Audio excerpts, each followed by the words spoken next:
தமிழகத்தில் பயங்கரவாத வெடிகுண்டு கலாச்சாரம் அழிக்கப்பட வேண்டும் என்று பாஜக மூத்த தலைவர் இல கணேசன் வேண்டுகோள் விடுத்துள்ளார்.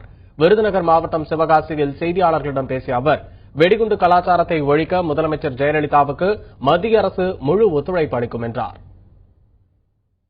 நாட்டுக்கு குண்டு விளைக்கின்ற பயங்கரவாத செயல்கள் எந்த ரூபத்தில் நடைபெற்றாலும் அது வேரடி மண்ணும் இல்லாமல் கூண்டோடு களையப்பட வேண்டும் என்பதுதான் பாரதிய ஜனதா கட்சியுடைய கொள்கை.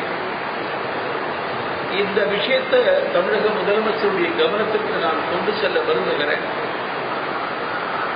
உத்தரவாதம் தருவது மாத்திரமல்லாமல் அதை உறுதியோடு இருந்து தமிழக மண்ணில் வெடிகுண்டு கலாச்சாரத்திற்கு வாய்ப்பே இல்லை என்பதை அவர் நிரூபித்து காட்ட வேண்டும்.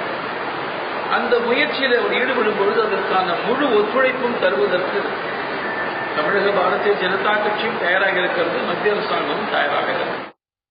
தொடர்ந்து பேசிய இல கணேசன், சீன பட்டாசுகளை இந்தியாவுக்குள் நுழைய விடாமல் தடுத்து சிவகாசியில் பட்டாசு தயாரிக்கும் தொழிலை மத்திய அரசு பாதுகாக்கும் என்று உறுதியளித்தார்.